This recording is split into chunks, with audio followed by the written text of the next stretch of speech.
पवित्र आत्मा कलीसिया से इस प्रकार कहना चाहता है, ये दिन बर्बादी के दिन नहीं है, ये दिन निराशा के दिन नहीं है, ये दिन खो गए या छूट गए या नुकसान हो गए ऐसे दिन नहीं है। भविष्यवाणी की आत्मा में आकर हम घोषणा करना चाहते हैं, ये दिन तैयारी के दिन है। आने वाले दिनों में परमेश्वर जो कार्य करने को तैयार है उसकी तैयारी के ये दिन है। This are preparatory days for the next move of God. This is the season where God is preparing young men and women of the older generation, the newcomers and those who have been around for a long time, for the next wave of the Holy Spirit in the nations of the world. दुनिया के अंदर एक नया काम प्रभु करने पर है, एक नई जागृति प्रभु भेजने पर है। हमने जैसे देखा वैसे नहीं होगा, हमने जो सुना है वैसे नहीं होगा, एक नया काम। It's going to be a new season, it's going to be a new way, it's going to be a new direction. Something fresh from heaven is about to be burst forth, given to the church, handed over to the church. कलीसिया को ये button पवित्र आत्मा सौंपने जा रहा है। तैयारी के साथ बैठे प्रभु आपसे और मुझसे आज सुबह ही नहीं, लगातार इन दिनों में बात करते जा रहा है। देखिए, हम यूहन्ना में थोड़ी देर रुकते हैं, उसके बाद यशायाह में अपन जाएंगे। यहां पर आपको 3 झुंड मिलेंगे। एक 38 साल से जो बीमार है वो आदमी, दूसरा वो झुंड जो उसको रोज देख रहे थे, और तीसरा है प्रभु यीशु मसीह। So you have 3 groups here. The man who has been crippled for 38 years. You have the crowds, the Jews as John calls them. They have been around him for all this while, and they have looked at him, and actually they have not looked at him because he does not matter to them. And then there is Jesus. All right, so 3 समूह हैं। तीनों को अपन एक बार ध्यान से इनके बारे में अपन देख लेते हैं। 38 साल से रोगी है, 38 साल से उसी जगह पर है, इंतजार कर रहा है कि मेरी चंगाई की बारी कब आएगी। Has been waiting for his healing. और जब प्रभु का वचन आप सुन रहे हैं, आपकी परिस्थिति को आप उससे तुलना करते हुए, ये मेरे लिए है वचन इस प्रकार स्वीकार करना। See, this man has a very, very poor understanding of the provision and of the grace of God. परमेश्वर के अनुग्रह और परमेश्वर के कार्य करने के तरीके का बहुत ही छोटी समझ इस बीमार आदमी के पास है। ये क्या बोल रहा है मालूम? इसके शब्दों को सुनना ध्यान से। जो पहले उतरता है वही चंगा होता है, बाकी सब घर चले जाते हैं साहब। क्या परमेश्वर की सीमा इतनी ही है? क्या परमेश्वर के कार्य करने की क्षमता इतनी ही है कि एक व्यक्ति को एक ही समय पर चंगा कर सकता है और फिर उसके हाथ बंध जाते हैं? ऐसा है क्या ऐसा है? क्या परमेश्वर थोड़ा पानी हिलाता है और जो पहले कूदता है वही चंगा होता है?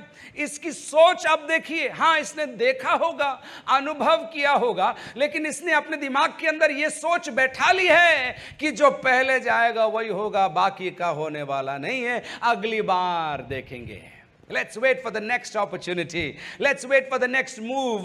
Oh, I've missed it. Maybe the rich have it. Maybe the intelligent have it. Maybe those who have access have the blessings of God. But it's not me. It's not me. It's not me. कभी कभी हम अपने आप को परमेश्वर की योजनाओं की लिस्ट में से अपन खुद नाम काट देते हैं। हम इतने कलाकार हैं। प्रभु चाहता है कि आपके लिए करें, लेकिन आपकी सोच, आपकी गवाही, आपके मुंह के शब्द, आपके द्वारा किया जाने वाला अंगीकार आपको परमेश्वर की योजनाओं से वंचित कर देता है। परिवार के विषय में होगा, जीवन साथी के विषय में होगा, बच्चों के विषय में होगा। आप बड़ा ध्यान दीजिए मेरे प्रियो, आपके मुंह से क्या बोल रहे हैं, क्योंकि जो आप बोल रहे हैं उसके द्वारा आप अपने स्वयं के भविष्य का निर्माण कर रहे हैं, या तो अपने भविष्य को आप गिरा रहे हैं। ये कह रहा है जो पहला आदमी उतरता है साहब वही चंगा होता है। फिर एक और उसका कन्फेशन देखो, एक और क्या कह रहा है? कोई मेरी मदद करने वाला ही नहीं है। मैं चाहता तो हूं कुंड में पहले उतरूं, लेकिन कोई मेरी मदद करने वाला नहीं है। 7वीं आयत से बोल रहा हूं मैं। And in verse 7 he says, there is nobody to help me. He has a poor understanding of the grace and the provision and the ways of God, but at the same time, he has a very low expectation from the people around him, and he says, nobody is there to help me. Nobody is there to help me. मेरी मदद करने के लिए कोई नहीं।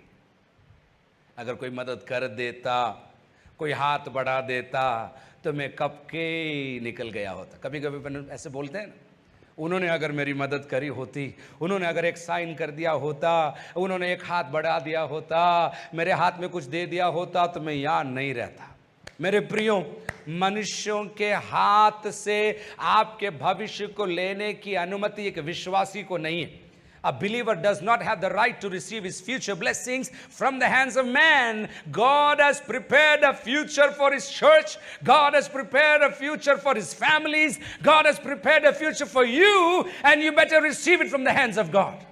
Don't let man obstruct. Don't let man instruct. Don't let man stop you from receiving the mercies of the Almighty God. परमेश्वर ने जो आपके लिए रखा है, आप बहानेबाजी कर कर, उन्होंने नहीं किया, इन्होंने नहीं किया, उन्होंने बोला था, इन्होंने नहीं किया, उनका इंतजार कर रहा हूं। मेरी छोटी सेवकाई के अंदर मैं ऐसे लोगों से मिलता हूं जो कहते हैं मैं उनका इंतजार कर रहा हूं। मैं बोल रहा हूं किसका इंतजार कर रहे हो? नहीं, उन्होंने बोला था। भैया उन्होंने बोल के तो 2 साल हो गए, आप क्या कर रहे हो?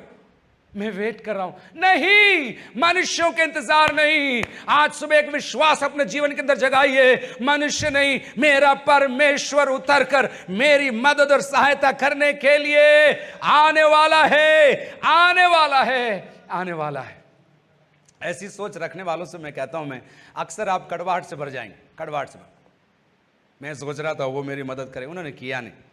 अब मैं लॉकडाउन के बाद उनको देखूंगा तो उनको तो पता नहीं क्या लगेगा, मेरे को कैसा लगेगा, वो सोच सोच कर मेरे को टेंशन हो रहा है, टेंशन। मैं हाथ मिलाऊं कि नहीं मिलाऊं, मैं मुंह दूं कि नहीं दूं। इस कचरे में आप कहाँ पढ़ रहे हो? इस 38 साल का रोगी आपको सिखाना चाहता है कि नेगेटिविटी में पड़े रहोगे, नकारात्मकता में पड़े रहोगे, मेरा तो होगा ही नहीं, मेरी और उनकी बनती नहीं है, हमारी शादी तो हो गई लेकिन फिर भी क्या है कि बनती नहीं है, इसलिए हम थोड़ा दूर दूर रहते हैं। तो फिर शादी क्यों किया? साथ रहने के लिए।